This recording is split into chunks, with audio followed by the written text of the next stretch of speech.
नमस्कार मित्रों, क्या आप भी रिसर्च एप्टीट्यूड के ट्रिकी प्रश्नों में उलझ जाते हैं?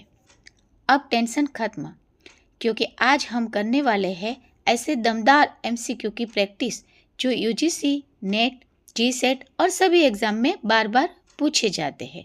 तो चलिए शुरू करते हैं। प्रश्न: कौन सी तकनीक किसी सिद्धांत को स्पष्ट करने के लिए मॉडल निर्माण पर आधारित होती है? ए. मेटा विश्लेषण, बी. सैद्धांतिक अनुसंधान, सी. अन्वेषणात्मक अनुसंधान, डी. मिश्रित अनुसंधान। उत्तर बी. सैद्धांतिक अनुसंधान। व्याख्या: सैद्धांतिक अनुसंधान में संप्रत्ययों को जोड़कर मॉडल एवं सिद्धांत विकसित किए जाते हैं। प्रश्न: डेल्फी टेक्निक का मुख्य उद्देश्य है? ए. भविष्यवाणी करना, बी. नमूना लेना, सी. परिकल्पना बनाना, डी. ग्राफ बनाना। उत्तर ए. भविष्यवाणी करना। व्याख्या: डेल्फी टेक्निक विशेषज्ञों की राय लेकर भविष्य संबंधी निर्णय लेने में प्रयोग होती है। प्रश्न: एक्शन रिसर्च स्पाइरल में पहला चरण है? ए. अवलोकन, बी. योजना बनाना, सी. चिंतन, डी. क्रिया करना। उत्तर बी. योजना बनाना। व्याख्या: action research plan, act, observe, reflect ये 4 पर आधारित होती है। प्रश्न: हाइपोथेसिस टेस्टिंग में पी वैल्यू का अर्थ है? ए. नमूने का आकार, बी. निष्कर्ष की विश्वसनीयता, सी. परिणाम के संयोग से मिलने की संभावना, डी. परिणाम की त्रुटि। उत्तर सी. परिणाम के संयोग से मिलने की संभावना। व्याख्या: पी वैल्यू जितनी कम, परिणाम उतना अधिक महत्वपूर्ण माना जाता है। प्रश्न: कौन सा अनुसंधान प्रकार लॉन्गिट्यूडनल स्टडी का उदाहरण है? ए. एक बार सर्वेक्षण, बी.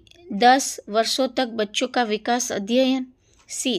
तात्कालिक साक्षात्कार, डी. 1 सप्ताह का प्रयोग। उत्तर बी. 10 वर्षों तक बच्चों का विकास अध्ययन। व्याख्या: लॉन्गिट्यूडनल स्टडी लंबे समय तक एक ही समूह का अध्ययन होता है। प्रश्न: क्रॉस सेक्शनल स्टडी में क्या किया जाता है? ए. कई वर्षों तक अध्ययन, बी. एक ही समय पर विभिन्न समूहों का अध्ययन, सी. प्रयोगशाला परीक्षण, डी. किसी एक व्यक्ति का गहन अध्ययन। उत्तर बी. एक ही समय पर विभिन्न समूह का अध्ययन।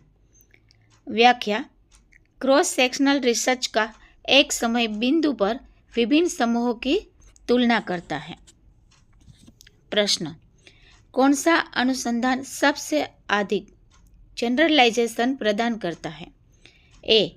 Case study, B. ऐतिहासिक अनुसंधान, सी. प्रायोगिक अनुसंधान, डी.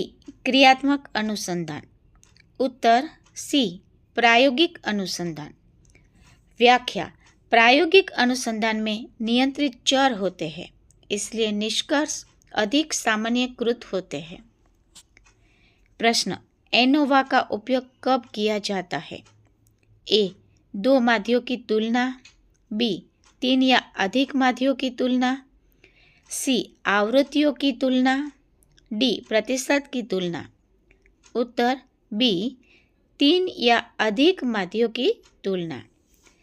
व्याख्या: एनोवा एनालिसिस ऑफ वेरिएंस यह कई समूहों के बीच अंतर परखता है। प्रश्न: कौन सा अनुसंधान प्रेक्षण विधि पर सबसे अधिक आधारित है? ए. Case study, B. प्रयोगात्मक, सी. सर्वेक्षण, डी. वर्णनात्मक अनुसंधान। उत्तर डी. वर्णनात्मक अनुसंधान। व्याख्या: वर्णनात्मक अनुसंधान में अवलोकन, सर्वे और तथ्य संग्रह का प्रयोग होता है। प्रश्न: कौन सा चर शोधकर्ता द्वारा नियंत्रित किया जाता है?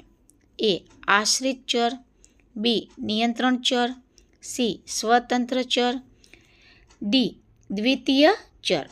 उत्तर सी स्वतंत्र चर। व्याख्या: स्वतंत्र चर जिसे शोधकर्ता बदलता नियंत्रित करता है। प्रश्न: कौन सा अनुसंधान कारण परिणाम संबंध बताने में सक्षम है? ए वर्णनात्मक, बी सहसंबंधीय, सी प्रायोगिक, डी गुणात्मक। उत्तर सी प्रायोगिक। व्याख्या: कॉज इफेक्ट निष्कर्ष केवल प्रायोगिक डिजाइन में ही संभव है। रिसर्च रिपोर्ट के अपेंडिक्स भाग में क्या होता है? ए मुख्य निष्कर्ष, बी डेटा, तालिकाएं, प्रश्नावली आदि, सी सुझाव, डी सारांश। उत्तर बी डेटा, तालिकाएं, प्रश्नावली आदि। व्याख्या: अपेंडिक्स अतिरिक्त सामग्री जो मुख्य रिपोर्ट को सपोर्ट करती है। सिंक्रोनिक्स रिसर्च किस पर आधारित है? ए समय के साथ परिवर्तन, बी एक ही समय में विभिन्न समूहों की तुलना, सी प्रयोगशाला विश्लेषण, डी ऐतिहासिक दस्तावेज। उत्तर बी एक ही समय में विभिन्न समूहों की तुलना। व्याख्या: सिंक्रोनिस क्रॉस सेक्शनल टाइप स्टडी। प्रश्न: रिसर्च में डिलिमिटेशन का अर्थ है? ए अध्ययन की सीमाएं, बी शोधकर्ताओं की संख्या, सी नमूने का आकार, डी त्रुटि की दर। उत्तर ए अध्ययन की सीमाएं। व्याख्या: डिलिमिटेशन शोधकर्ता द्वारा निर्धारित सीमाएं कहलाती है। कौन सा अनुसंधान ट्रायंगुलेशन पर सबसे अधिक आधारित है? ए गुणात्मक, बी मिश्रित विधि, सी ऐतिहासिक, डी एकल अध्ययन। उत्तर बी मिश्रित विधि। व्याख्या: ट्रायंगुलेशन 3 या अधिक स्रोतों विधियों का संयोजन यह मिक्स मेथड में होता है। मित्रों, आपको मेरा यह वीडियो अच्छा लगा तो लाइक, शेयर, सब्सक्राइब अवश्य कीजिएगा। धन्यवाद।